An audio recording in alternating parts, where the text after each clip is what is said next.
Today, I'm sharing 3 seemingly silly hacks that keep me seriously focused. The first hack will make your dog love you more. The second hack will help you lose 100 pounds in 2 days. And the third hack will help you resolve your deep-seated daddy issues in a flash. And none of that's true, but you should watch the episode anyway.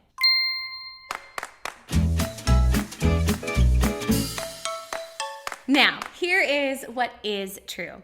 I have an anxiety disorder, and I struggle with depression. And these 2 things have been a part of my life for as long as I can remember. And some days, they stop me in my tracks and prevent me from doing much of anything. And some days, I barely even notice them. So if that sounds like you and your sometimes reality, or if you have a loved one who struggles with anxiety and or depression, then this episode is for you. And if this is your first time watching, hi, welcome. I'm Courtney Foster-Donahue, and you are watching The Courtney Show, your weekly serving of bite-sized biz strategy. Now, out of an abundance of caution, I want to make it really, really clear that I am not a medical professional. I am not licensed to counsel people with anxiety or depression.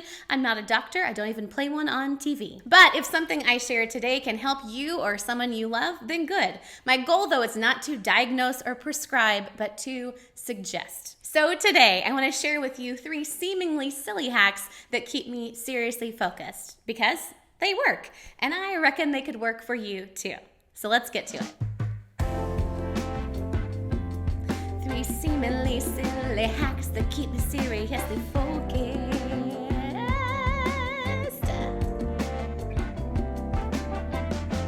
Okay. First off, when I make to-do lists, I make them the night before. And this isn't really revolutionary. A lot of people do this, but this way when I wake up in the morning, I can hit the ground running. But I do 2 other things with my to-do list that really ramp up my focus. For one, I assign start times to each to-do list item down to the minute.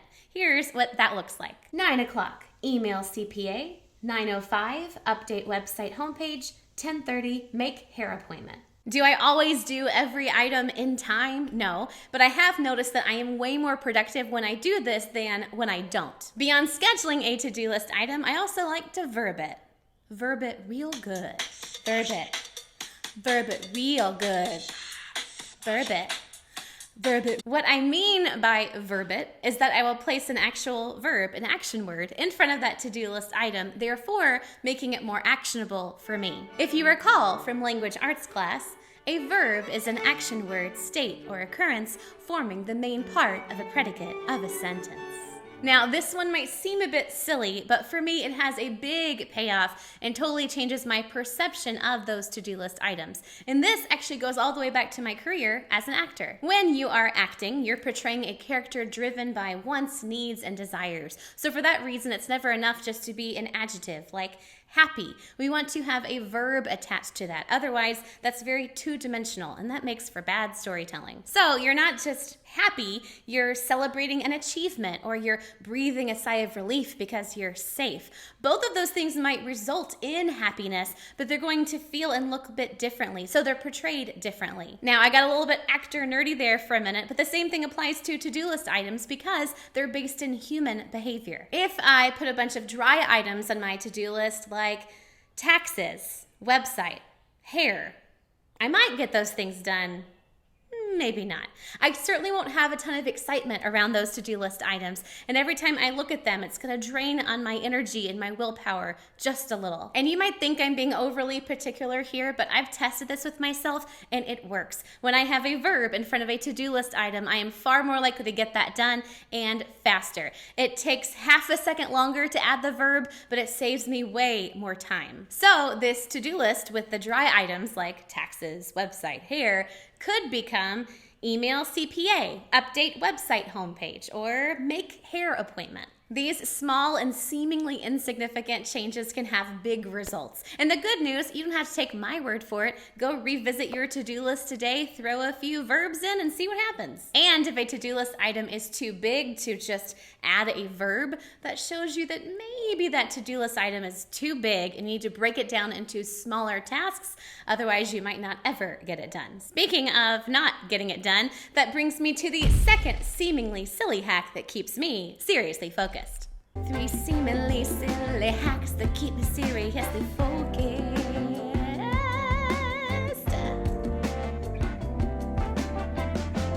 This is for my to-do list items that may be a bit more taxing, like taxes.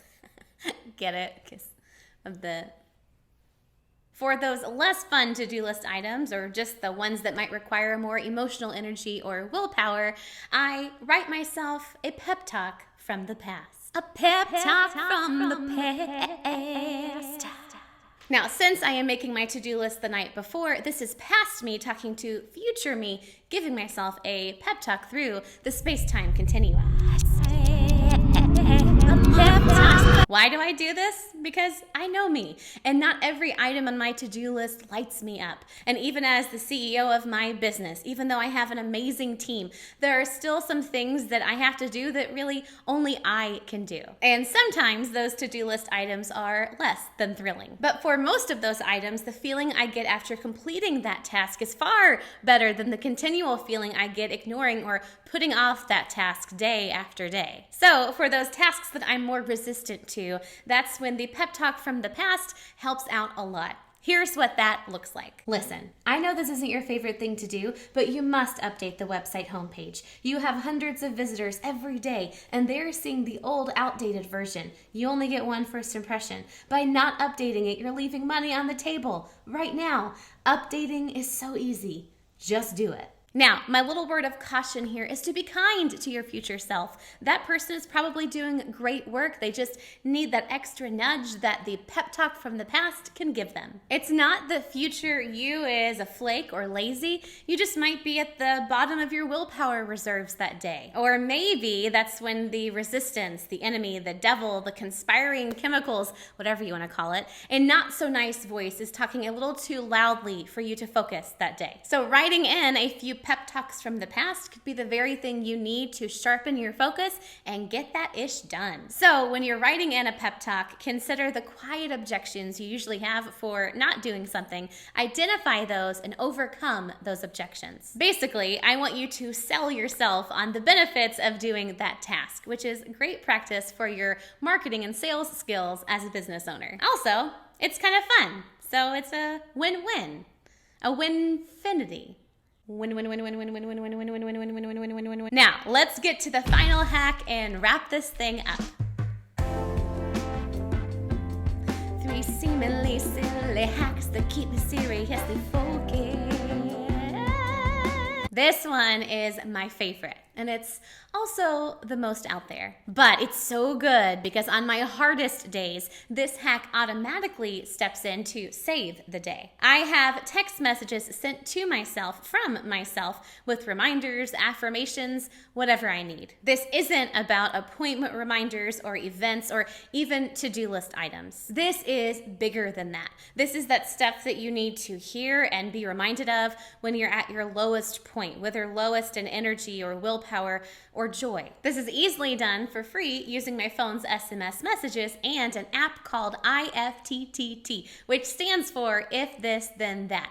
More on the how-to of all this works in just a moment. I have 2 texts sent to me, one in the AM and one in the PM. Now for you, maybe you don't need that. Maybe you just need something in the morning or just in the afternoon, or maybe you don't even need that extra boost every day. But here's what I recommend doing. Look at your typical day and your typical week and identify when you struggle the most. Do you have trouble getting out of bed most mornings, or maybe just Monday mornings? Do you feel depleted in energy in the afternoon and need the extra boost beyond just what a cup of coffee can give you? Are there certain days or dates that are especially triggering for you? Maybe you feel especially low in the evenings and just need a happy thought or two. Whatever you need, you can use IFTTT to text yourself on specific days or dates or times to give you that pep talk from the past that you need. A pep talk from the past. Now, what do these pep talk text messages look like? Here are a few examples of what I'm talking about. It's a new day and a new chance to take another step towards your goals. You're the one who sets the goals and sets things in motion. Do it for hike. That's my son. It's time to work out. It's easy. It's fast. It's your chance to give thanks for your health and fitness. All you have to do is get up and move. A great idea.